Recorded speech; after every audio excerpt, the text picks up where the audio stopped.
Hey guys, YNk here with Taz, the new fresh coach. Well, I don't know how fresh he is after a boot camp, but the coach of G2 before they travel to the major to begin their journey in this phase. So, Wiktor, I want to open up really with, it's been a couple of months now that you've been doing this. So I wanted to ask you, up until this time, what was like the most unexpected thing that you had to deal with coming into this role or this team? I think that the most unexpected probably was what is the mood inside the team, how are the players with each other, how are they with the new people around them, like how they will take me in the team and stuff like that. So that was like the most unexpected. But like I think that any fear I had, it was not validated. Actually, it felt like you obviously need to have some challenges when you join the team, right? I believe that if your IGL is knows what he's doing, he needs to have a little bit of ego. He needs to be like kind of strict and hard to approach. So we had to deal with it. So I had some schooling from Rasmus and some talks with him, but I feel like it's good for him, for me. And I just feel that we made very good progress in the last 3 months. And I'm just enjoying being a coach. All right, that's then your experience is a little bit different than mine. But yeah, we talk a lot about, people talk about in-game leaders and this and that, and then coaches. I think we're way past that. Now you talk about the duo, like it's two people responsible for that. Obviously, the in-game leader being the one on the server, and you just touched on it. So you do feel like you have a good connection with Huxi now, and you feel like you're talking about ego, so he does have that little bit of an ego that you think is necessary? I mean, I like the guy, like I won't lie, so probably whatever I say here will be, not objective. So basically, I had to understand how he thinks. And I was also IGLing. During my career, which is like over 20 years, I've been a guy who was cocky as hell and couldn't stand anyone else's opinion, and it was my way or no way. I've been a guy who was listening to others. I've been through people not listening to me and doing mistakes. So it's like basically like it's just understanding what is the situation, understanding what we are dealing with, right? Are we dealing with too much ego, or are we dealing with a correct approach, or like there are problems that we need to solve together? And there's always a little bit of everything, right? So I feel like I'm lucky with this team because we have very smart players. Obviously, there's a lot of aim, but what I like the most is that there is a lot of talks. Like I love to talk about CS. And everyone wants to talk CS. Everyone wants to get better every day. So I just enjoy my time here because I was always talking about CS. The amount that people were telling me, bro, maybe we talk about something else. I'm like, what else? It's like, there's only CS. Yeah, you just had a 10-hour day, with the team, your last day at the bootcamp. Now you're here talking to me about CS. I think that's a perfect example of that. But when you initially came into the team, you were a little bit just sort of easing your way in and seeing what the situation is like, right? So what was it that you saw, for example, even when you weren't necessarily behind them at World Finals and so on, that you identified maybe at some of the things that there can be, obviously you can improve at everything, but some of the things that you would most like to improve with the team? I mean, definitely the way we played in World Final, especially, like we were splitting a lot, and that costed us a game, right? Or we were going for killing weapons instead of waiting with the bomb, and that's why we lost the clutch. And even in the clutch, there was a situation that we have an Exa who's new, and the guy's telling him what to do in a way, like play time and stuff like that. So you cannot really play the way you want to, if someone else who you respect is telling you how to play, right? So there was like this. This is like a small example, and there was not a big issue of it, but this is something I see as things that can definitely change a player view and just deny a little bit of confidence. And I'm an old schooler, so I believe that every player has his like weakness and his strength, right? So you need to define this with every player. And when I'm coming in from like a little bit of break from like tier 1 CS, I need to understand, okay, what is the meta now? In a way, I understood that, but how we play, how we want to play, like how players want to play, and what we have actually. Like we know that Ilya, that Nikola are sick, right, out of the gate. But okay, why they are sick? So I need to understand that. So for me, this 3 months was hell. Like I had to understand the guys, and I had to also kind of come to terms and understanding of the game of Rasmus. So I can tell you that if people think it was like my easy way in, that I had like I just observe. No way. It's like it's G2, man. It's like you can't go in and observe. You want to go in and you want to instantly help. So I'm just lucky that I won some events in my career, that I have respect from the guys. So probably that made me a little bit. That gave me a little bit like head start with talking with them. I want to ask you as well. We've heard, the conversation now is that the feeling that the RMR is almost more important than the major itself, right? Like qualifying for the RMR is there's more pressure at the RMR than at the major because of the stickers and everything that means for the orgs, for the players as well, the revenue you get from that. So you guys obviously had, after a up and down period, or Katowice maybe a little bit, you had a 3-0 at the RMR, right? So you took care of business there. So what's your opinion about that sort of a topic? I mean, I believe that probably now RMR is like a big deal, but we are sitting here now and there are no stickers yet. So who knows what will be the deal in the end, right? Of this major.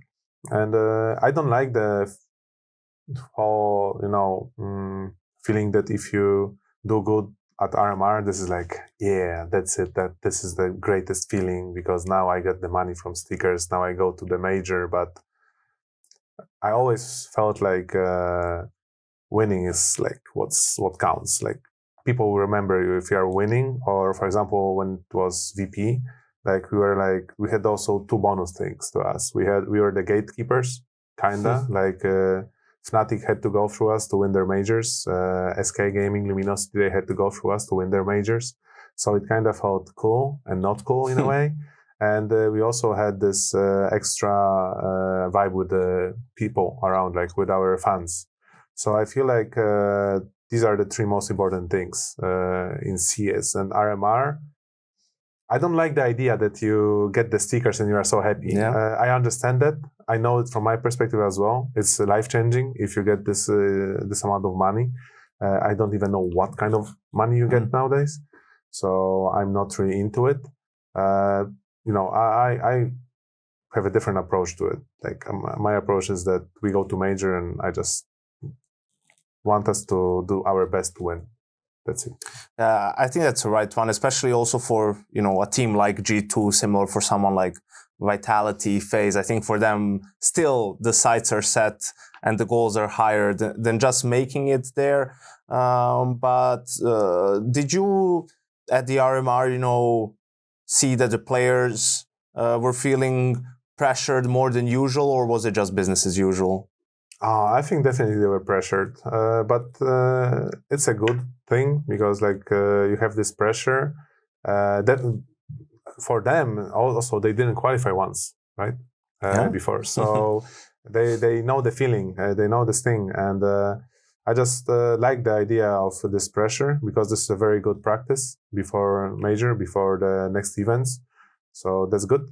And I just I don't want people to understand me wrong. I made the mistake of not appreciating being top 8 at the major ones. I remember the interview, I was like, top 8, doesn't matter. I'm here for number 1, right? And then after VP, I didn't go to like majors for like 5 years or something. So I know that you need, top 8. It's still like, this is something, this is achievement already, like major. Because you get the trophy. And this is pretty rare to get the trophy inside your cabinet in Steam. And as you said, career of over 20 years, I think you've been playing major level tournaments, whether it's 1.6 or CSGO for more than 15 years, really. So you have loads of experience when it comes to playing on those big stages, big moments. You've won majors, you lost a couple finals as well. So what is it that you feel like are the most important things to focus on to be able to get to the very top? Oh, well, there's plenty of stuff you need to focus on, but I think that the most important thing is that you need to have a team that enjoys playing with each other, and that's number one. And this starts at the level 1 of like GMing, that you need to know how to build a team around players, or overall like who to get, who you miss. So I think that this is number 1 priority, have a team that is actually working. And then there are other aspects, like, depending on what you have in a team. Because if you have like guys who are crazy aim-wise, you need to build it differently, right? You need to focus on different things. So I would just say, number 1, know what you want to build, and then work with what you have. Take it from there. Yeah.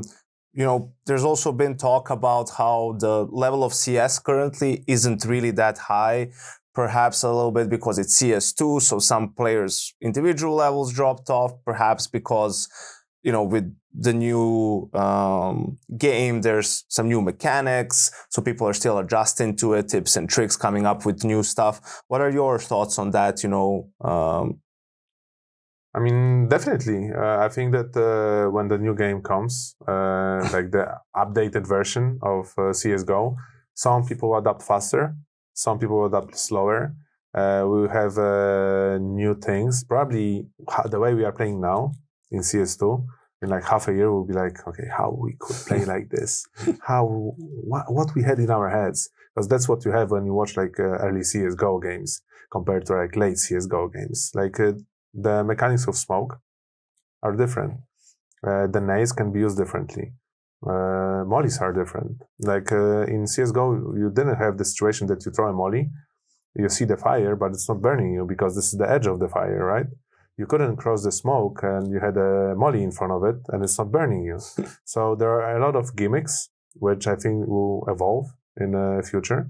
So whoever will be first advantage. And then you have, players like Nico, you have players like, on the other side, players like Donk. And I feel like every player needs a different amount of time. And you also need to embrace the fact that Donk is fresh to the scene. Nico been playing a while. So he needs to get fresh motivation to grind like he was very young when he was trying to become the superstar. He needs to have this mindset. Same with Ilya, right? He's 18, but he needs to have this, like, he has this mindset, like, from the beginning of CS2, you could see it, right? And I feel like the guys also catch up on it. And it's super nice to have like a player like that he's grinding as hell. And everyone else is like, yeah, I will grind as well. It's super good for Nico, in my opinion. Like he sees, there's a little bit of rivalry in the team, and I love it. He sees a little bit of his past self, perhaps, as well. But you were talking about, you're happy that you have players who are really smart on the team. Do you sometimes feel like players can be too smart for their own good, like focus too much on thinking instead of just on their cross-hairing game, and sometimes things can go bad because of it? I didn't notice that much of it in this team, but definitely like sometimes people are too smart for their own good. And it's always the thing I get catch on very often is that I need to explain things in a logical way. And for me, like playing for like over 20 years, and you said like 15 years on that like top level, I'm like, sometimes I just feel things. Like you cannot explain the experience you have and like, okay, do this. Why? Just do it. It's like if I try to explain, it is hard for me to explain this, the way of my thinking and the stuff I have in my head. But most of the time it works. So I'm like, okay, it works. Good. Questions will not be asked. That's why that trust is important, right? To have in the team. Sometimes, hey, believe me, it will work out. Why? Just trust. Okay. Also, you guys have been boot camping now for 12 days? I think 16. 16 this days? Is 16, yeah. All right, with a couple of no PC days in there, right? So I think maybe for some of the people who are not so familiar with the dynamics, why do teams come into a boot camp instead of just practicing from home? I mean, you always have better talk when you can see other players in person. Definitely, when you have some arguments or you want to fix stuff, there's the best way to deal with things. Especially if you also have a coach, so you have two players arguing, but you can also see the face, what is happening. Like if it's very serious, if it's like something small, so if you need to go in and try to help in the discussion or just let it go, right? So that's number one. And in the past, we used to like watch our monitors, right, when we play, who's doing what, because we didn't have the rather like we have now. But it's just better. You don't have stuff around you which is disturbing you or distracting you. And what were you guys also you were talking about? I think that's a big pluses with the team building part and the chemistry, that helps a lot. And it's also something that you guys have focused on. So how does that work when, are you one of those types that I just want to let us keep playing, keep practicing? Or do you actually like it when you guys have a day off and just sort of do some cool stuff together? I've been a type of a guy who wanted to practice every day. Like I could practice 7 hours straight against enemies, and then I still wanted to fix mistakes. So I just didn't get burned. Like I didn't feel that I'm getting burned. I could talk CS, sleep CS, eat CS, and I don't. And then I learned that that's not everybody's forte. Like that, not everyone is like me, or even like there's really few people who have this kind of attitude. And thanks to that, and especially thanks to the Virtus Pro guys, back in 1.6, we didn't have this issue that we had to rest, that we had to not play. But in VP, it felt like we couldn't play more. People had to take some off days. And now when I joined G2, I kind of tried to connect my experiences I had, and I just try to use the best way. And sometimes, we need to grind, but I also need to understand when to, get an off day, go out. Like this is not a new team, so we don't need to like go out and team build that much, right? But I think it's really good to have this off days and just enjoy your company, like your teammates' company, if you like your teammates. And if you don't, then whoever built the team probably made some mistakes. So how does a typical G2 day in the bootcamp look like? Probably it would be like, meeting up around 10, not 10, no, not. We can be honest around here. 11, doing like some theory, going through stuff. Then we have like, depending on my mood, 4 or 5 practice. We have a break for lunch. Sometimes we do theory between, sometimes we do theory after.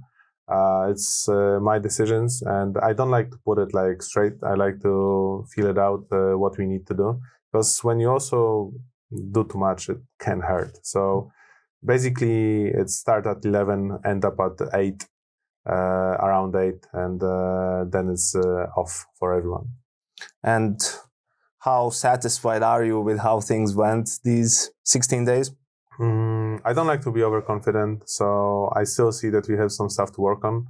But I like that I saw our off days, I saw our like really good days. So I know when we play bad, what are the I see when we will be in a bad spot when we will play, and I feel like we have the idea how to prepare.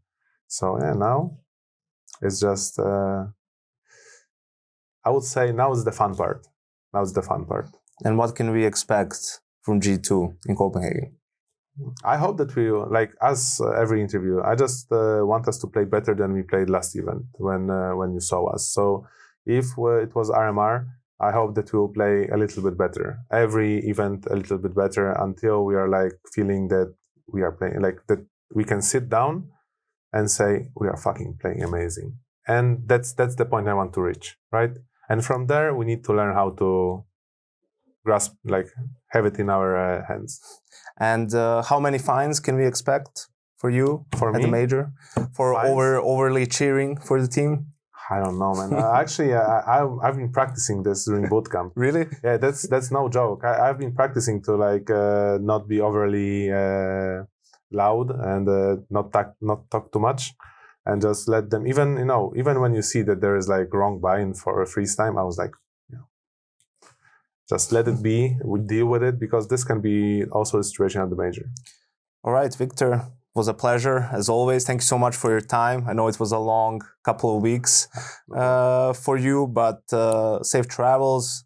Good luck at the major, guys. Thank you all so much for watching. Make sure to subscribe to the channel so you know when we release more of these cool videos.